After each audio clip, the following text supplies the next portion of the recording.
Pessoal, então voltamos aqui com o nosso Podlex, podcast 100% jurídico, em parceria com a OAB de Contagem. Nós do Podlex estamos aqui conduzindo esse bate-papo com os palestrantes e é uma honra muito grande, logo após finalizarem ali o painel, né, a doutora Aline Santana e o doutor Giordano Bruno, que vieram aqui nos prestigiar para que a gente faça aqui um breve bate-papo sobre o que vocês comentaram, falaram, expuseram lá em cima para a plateia. Mas antes disso, eu gostaria aqui de apresentar os dois, tá? Doutora Aline Santana, que é psicóloga clínica, né? É psicoterapeuta, é isso mesmo? Infanto-juvenil, é muito bacana. A gente vai ter um bate-papo muito legal aqui, tá? Muito legal, literalmente.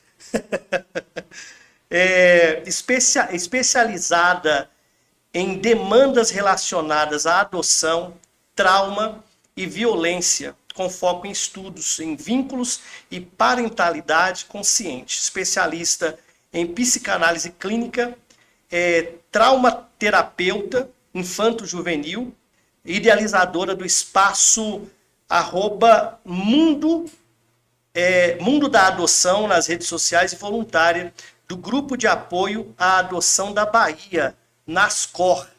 Que maravilha! Eu tenho uma conterrânea, então, aqui, é isso mesmo? Uma baiana. Gente, então esse negócio tá ficando mais interessante. E nós temos o doutor Giordano Bruno, professor associado de Direito Civil na UFMG, diretor de Direito pela UFMG e advogado especializado em Direito das Famílias. O meu agradecimento a vocês pela honra que vocês me concedem de bater esse papo aqui com vocês, doutor Giordano e doutora Aline Santana. Né? Tema: guarda e convivência, melhor interesse, proteção integral e o direito fundamental à infância segura. Eu gostaria que vocês iniciassem essa conversa falando da importância desse congresso para a nossa sociedade e que vocês pudessem expor de uma forma sucinta o que foi tratado hoje nesse painel que vocês tomaram frente aqui no nosso congresso. Então vamos lá. Para mim é um prazer estar num congresso junto com vários advogados, né? Onde a psicologia pode falar, pode atuar, pode falar sobre o impacto das leis ou do não cumprimento delas nas crianças, né? Como isso impacta, no meu caso, que falo de adoção, como que o não cumprimento desses prazos ou a morosidade da justiça pode impactar no desenvolvimento dessas crianças e na garantia dos direitos, né? Dos direitos que essa criança tem, como é a convivência familiar e comunitária, né? Eu acho super importante essa participação e agradeço novamente, inclusive, o convite. Nós que agradecemos. Bom, eu também estou muito feliz de participar desse evento. Eu acho que quando os advogados, no seu próprio espaço, né, na sua casa, têm uma oportunidade de formação, isso é muito valioso. O nosso trabalho é muito corrido, é muito cheio de demandas, então poder parar e aprender um pouquinho é muito valioso. Então cumprimento a OAB de Contagem pela iniciativa e agradeço pela oportunidade de estar presente. O tema do painel é convivência familiar, que é um direito fundamental da criança. Um dos direitos previstos lá na Convenção Internacional dos Direitos da Criança, que é o direito de ter um ambiente propício para o seu desenvolvimento. Então, há muita coisa para a gente conversar sobre isso e é importante jogar uma luz nessa temática. Nós temos um problema muito grande, eu já gostaria de começar essa conversa com algo um pouco, não diria polêmico, mas eu diria muito importante, que é importante demais jogarmos luz nisso, que é a questão da alienação parental. Nós temos uma situação da alienação parental que, quando uma criança está sofrendo, né, com alguns dos genitores, e esse faz uma denúncia, esse faz um boletim de ocorrência indicando que aquela criança está tendo maus tratos, e se essa pessoa que faz esse boletim de ocorrência não consegue provar, há uma possibilidade jurídica da outra parte ingressar com uma ação por denunciação caluniosa e, inclusive, inverter-se a guarda por conta da alienação parental. Né? Eu queria que o doutor falasse sobre se isso acontece, é bem assim que as coisas acontecem, ou se não é bem assim. E, por outro lado, é os perigos de uma situação dessa, porque pode acontecer de um fato desse acontecer, de estar acontecendo no lar, a mãe ou o pai não conseguir provar, e por conta de uma ação judicial você jogar essa criança exatamente no colo do abusador, daquela pessoa que está causando mal àquela criança. Como que a gente pode lidar numa situação dessas? Posso falar um pouquinho? Bom, eu creio, ô Damião, que na verdade isso não é um problema da legislação brasileira. Esse problema pode acontecer por um funcionamento inadequado do sistema de justiça. Porque a lei brasileira prevê a possibilidade, ou na verdade ela tem lá uma série de recomendações para os pais exercerem o poder familiar. Os pais têm uma série de deveres para com os filhos. E cada um dos pais tem a faculdade, que também é um dever, de zelar pela integridade do filho. Então, se ele percebe que algo não vai bem, que algo na casa lá do outro papai ou da mamãe não vai bem, é uma obrigação dele buscar os meios necessários para levar isso exatamente ao conhecimento do sistema de justiça. E fazer isso é lícito e nunca pode ser motivo para uma pena, sabe? Motivo para um castigo. Então, levar ao conhecimento do sistema de justiça uma circunstância que coloca uma criança em risco é um dever do pai. Então, me parece que só um mau funcionamento do sistema de justiça transformaria isso num castigo, sabe? Sim. Então, feito adequadamente, dada a notícia como deve ser feito, eu não consigo enxergar esse risco de inversão de guarda. Talvez eventos pontuais em que isso aconteceu possam gerar um certo pânico, não é? Sim. Mas não é para tanto. Quem percebe algo ruim deve procurar um advogado, receber uma boa orientação e tomar as medidas cabíveis. E é necessário também confiarmos nas instituições, né? Sim, é necessário ter vigilância, ter acompanhamento, mas, em princípio, há todo um aparato estatal, né, para proteger as crianças.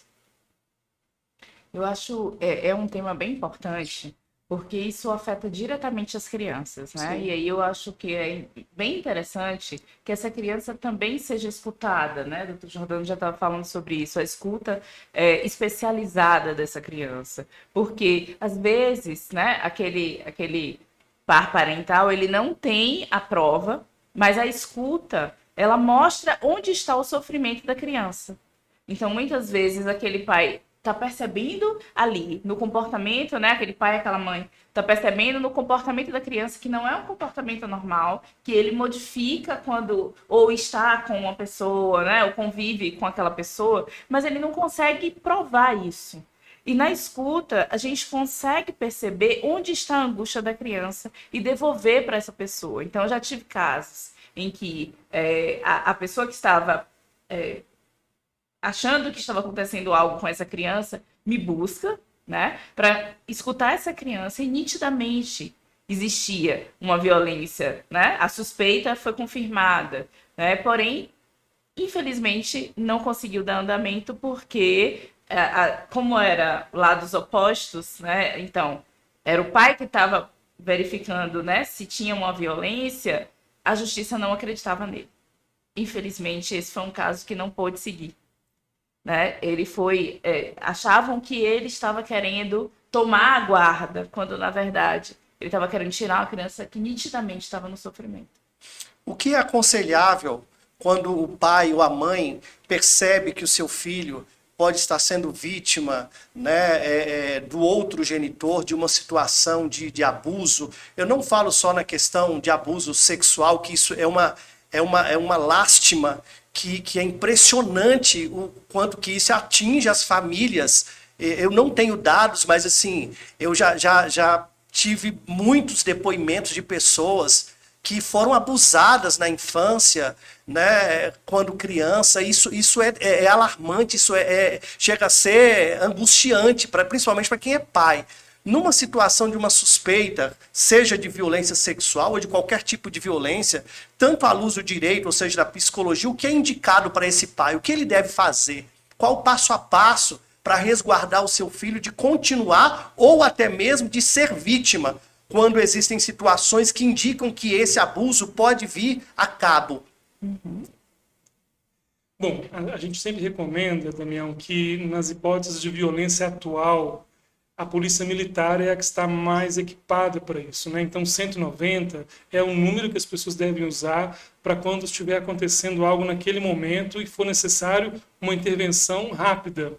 No entanto, se não for esse o caso, eu recomendo que haja uma assistência jurídica inicialmente. Então, a pessoa que está com esse temor deveria ter assistência ou de um advogado particular ou da Defensoria Pública, porque os mecanismos do sistema de justiça são um pouco complexos e a pessoa ficar buscando, correndo, lutando sozinha pode ser desgastante e ela pode se frustrar. Então, ter uma boa assessoria jurídica naquele momento é um passo bem preliminar. E aí sim, depois acessar as portas adequadas. Há muitas comarcas em que há delegacias especializadas na proteção das crianças, então ali é o lugar mais adequado para levar a informação. Como a doutora Aline falou, e ela vai poder discorrer com muito mais propriedade, os advogados precisam estar sempre trabalhando ao lado dos profissionais da psicologia, porque o cuidado com a saúde mental de todos os envolvidos, né, é fundamental. Mas eu, então, diria que é preciso ver. Se é urgente, eu procuraria a Polícia Militar. Se há um tempinho para respirar, eu procuraria um advogado para ter uma assessoria jurídica que possa encaminhar do modo mais adequado. No âmbito da psicologia, todo profissional de psicologia, ele tem o dever de denunciar caso ele perceba que uma criança está sofrendo violência.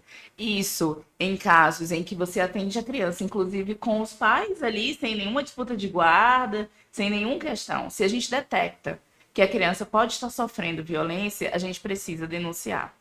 E, caso ela venha para essa investigação, se essa denúncia já não tiver sido feita por um dos pais ali que te procura, você precisa fazer isso. Caso já tenha sido feita, a gente coloca isso no relatório que não fizemos a denúncia, porque já tinha sido feita sob o número, etc, etc. Porque tudo gira em torno do melhor interesse da criança. Então, toda a sociedade precisa proteger a criança. Então, nós, como categoria profissional, também estamos nesse processo. Infelizmente, num processo de divórcio, né, alguns pais, por falta de maturidade, pelos seus próprios traumas de infância, né, como infelizmente tem uma frase de uma música do Cazuza que eu acho interessante, quando ele fala: eu vejo o futuro repetir o passado, eu vejo um museu de grandes novidades. E os seres humanos tendem a reproduzir aquilo que eles viveram dentro das suas casas, quando vieram de pais abusivos, e eles tendem a repetir isso.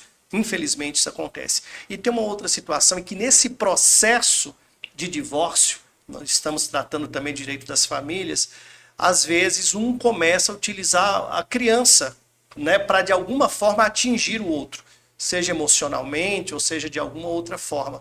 Né? Como lidar numa situação dessas? Na psicologia, a gente traz esses pais para uma orientação, né?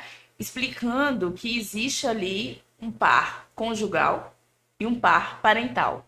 E que a dissolução do par conjugal não impede que eles continuem sendo um par parental. E a criança precisa disso. Né? Há um impacto muito grande quando eles começam a misturar as coisas. Então, porque o casamento acabou, eu tenho que achar essa pessoa, amar para sempre, e consequência disso, eu não convivo com meu filho, então eu falo mal dessa pessoa para meu filho. A criança, ela precisa estar num ambiente seguro para poder se desenvolver. E esse ambiente, ele traz uma instabilidade emocional que impede a criança de desenvolver algumas coisas, ou ela gera algumas questões, como ansiedade.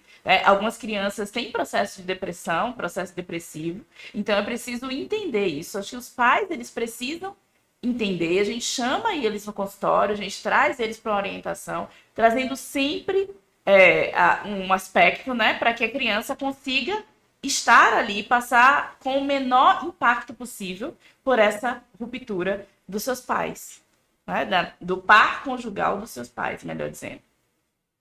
E, doutor, o pai ou a mãe que está percebendo uma situação dessa, de que, né, de que o filho está sendo usado contra ele numa situação que está prejudicando a criança, o que seria, o que fazer, juridicamente falando? Bom, na minha prática de advocacia de família, o que a gente procura sempre é quando esse comportamento é do nosso cliente, cabe a nós, advogados, orientar, resistir e confrontar o nosso cliente. Mas quando o comportamento é da outra parte, talvez o melhor modo de implicar nessa outra parte é provocar, é convidar a presença do profissional de psicologia. Então, eu sempre recomendo, quando eu noto que há um ambiente assim, que a criança seja acompanhada também por um profissional, que não necessariamente vai fazer ali uma terapia com a criança, mas vai assisti-la no processo de divórcio. E é difícil para o outro pai recusar, né? Como é que ele vai falar que não quer? Então, implicar os pais por meio de um profissional neutro da psicologia é o que eu tenho visto de mais promissor. Porque o judiciário demora, aí vai ter um sofrimento que vai se arrastar por muito tempo. Então, o advogado tem ferramentas para intervir, seja ele mesmo colocando o seu cliente no seu lugar, ou seja procurando implicar a outra parte. Maravilha. Estamos então finalizando aqui esse bate-papo, né? Eu gostaria que vocês fizessem então as considerações finais e falassem aquilo que vocês acham que é pertinente falar com relação ao tema, né? Para que a gente possa então encerrar essa participação aqui, desde já agradecendo muito pelo privilégio de conhecê-los e por esse bate-papo tão enriquecedor.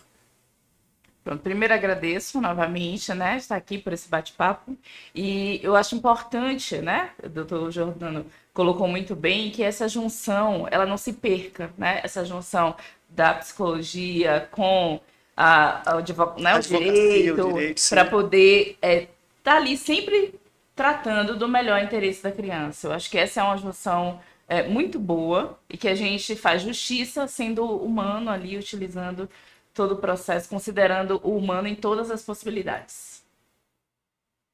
Muito bom, eu também concordo, adoro esse trabalho em parceria, acho que ele é necessário. Na verdade, os psicólogos sempre fizeram um bom trabalho, nós advogados costumamos atrapalhar esse trabalho, então é mais um chamamento para a nossa categoria, para que ela compreenda que essa dinâmica tem que ser diferente.